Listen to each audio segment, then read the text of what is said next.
Και οι προπονητές δεν θα έρθουν μετά. Μετά θα μιλήσουν οι παίκτες. Ένα λεπτάκι. Ποιος θα μιλήσει με το Πανιτάρι από εκεί? Ποιος μιλάει πρώτος? Καλησπέρα. Κάθε αρκετή δύσκολη που μένω. Πήραμε την νίκη και αυτό με το μετράει. Είμαστε αισιόδοξοι. Έχουμε πολλά επανεβάσματα που πρέπει να τα διορθώσουμε. Έχουμε όλο εδώ μπροστά μας για να βελτιωθούμε και να προχωρήσουμε όσο δυνατόν. Υπάρχουν ερωτήσεις?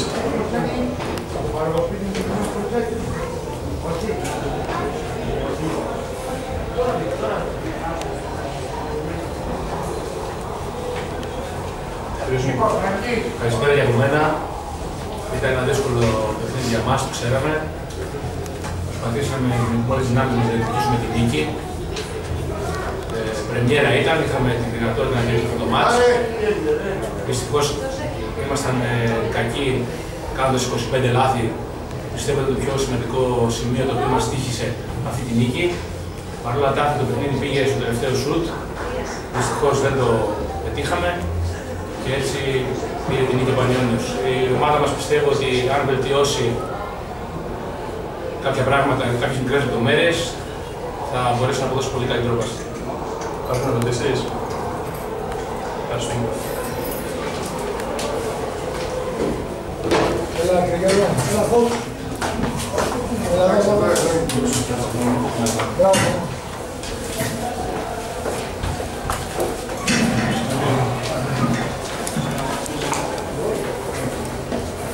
Μπορείτε να έρθετε μια θέση πιο εδώ, αν είναι εύκολο.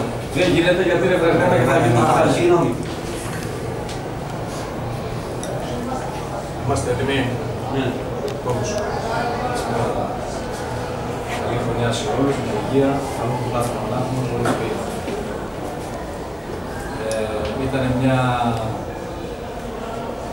σημαντική νίκη για εμάς, η πρώτη νίκη στην πρεμιέρα, ενός πολύ αξιόλογου αντιπάλου. Γι' αυτό θέλω να δώσω χαρακτήρια στους παίκτες μου για το πάθος και την ψυχική δύναμη που δείξανε σε μια δύσκολη έδρα, μια πολύ ανταγωνιστική ομάδα της. Ξεκινήσαμε το παιχνίδι ξέροντας ότι θα βρούμε μια ομάδα απέναντί μας σκληρή. Θέλαμε να δείξουμε υπομονή στην επίθεση, να γυρίσουμε την μπάλα. Στην άμυνα να δώσουμε προσήλωση στο να κόψουμε το εύκολο καλάθι της Ελευσίνης. Είτε μετράει, είτε από transition επίθεση, την οποία είναι ένα από τα όπλα της ομάδας της Ελευσίνης. Σιγά σιγά καταφέραμε να μπούμε στο πλέον του αγώνα, να πάρουμε τον έλεγχο του παιχνιδιού και αν δεν κάνω λάθος και στο γύρο στο 15 πήρα μια ανεπαίσθητη διαφορά 5 πόντων που δυστυχώς δεν μπορέσαμε να την κρατήσουμε γιατί στα τελευταία 4 λεπτά του πρώτου του χρόνου φτάσαμε τη συγκέντρωσή μας, κάναμε πολλά λάθη τακτικής, πολλά λάθη από την επίθεση που δώσαμε εύκολα τα λάθη στον εφηνιασμό και λέει άποψη στην ομάδα του Πανεπιστημίου. Το κυριότερο όμως πρόβλημα στο πρώτο ημίχρονο ήταν τα επιθετικά rebound της Ελευσίνας. Είχαμε μόνο 5 αμυντικά. Αυτό δεν το έχω ξαναδεί. Ήταν ένα πολύ αρνητικό στοιχείο το οποίο ασφαλώς και πρέπει να διορθώσουμε άμεσα. Μπαίνοντας στα αποδυτήρια, μιλήσαμε για όλα αυτά τα λάθη μας. Προσπαθήσαμε να είμαστε καλύτεροι στο αρχικό κομμάτι κυρίως.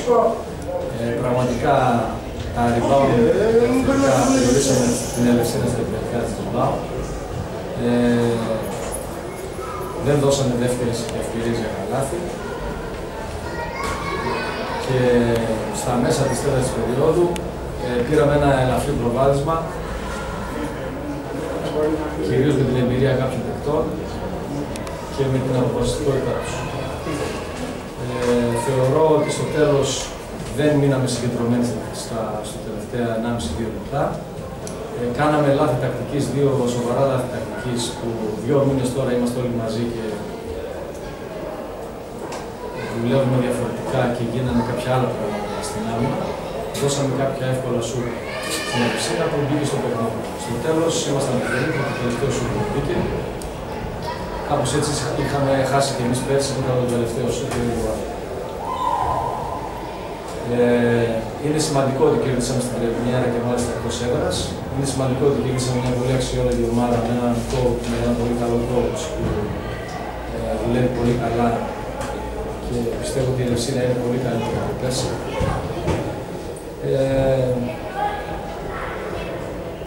Να δώσω συγχαρητήρια και στον κόσμο μας που μας συμπαραστάθηκε σε ένα γήπεδο εκτός έδρας. Ήταν πολύ κέρια η συμβολή του.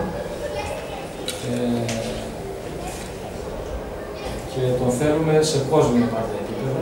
Το τονίζω αυτό, σε κόσμιο επίπεδο θέλουμε τον κόσμο μας να μας ενισχύει για να μπορέσουμε να πετύχουμε τους στόχους μας. Θέλω να ευχηθώ καλή συνέχεια στον κόσμο και στην Ευσύνα. Υπάρχουν ερωτήσεις?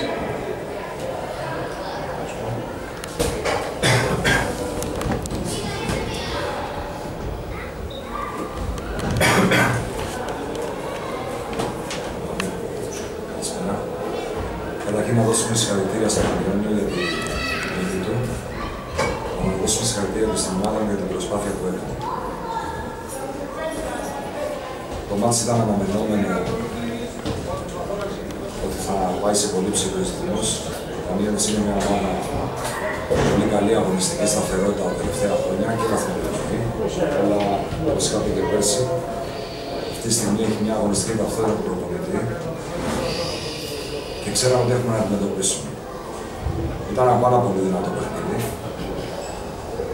Είχε μικρές, δεν είχε πολύ μεγάλες αξιομοιώσεις στο σκορ. Νομίζω ήταν πολύ κοντά η ομάδα το παιχνίδι, εκτός από μία φορά με τα Σπανίωνες και μία μέση 4 πεντακούδους.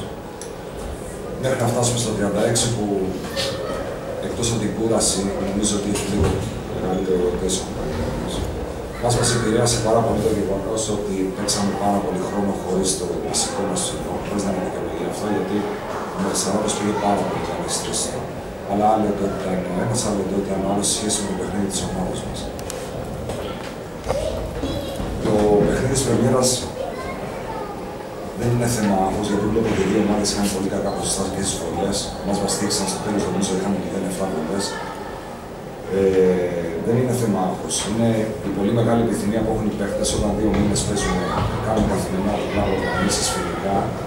Το πρώτο μάτι έχουμε τόσο μεγάλη επιθυμία να παίξουμε, να κερδίσουμε για να κάνουμε το κάτι παραπάνω, που αυτό δυστυχώς οδηγεί σε κακές αποφάσεις. Εγώ δεν έχω κανένα παραπάνω. Τα λάθη είναι να γίνονται και να τα διορθώνουμε.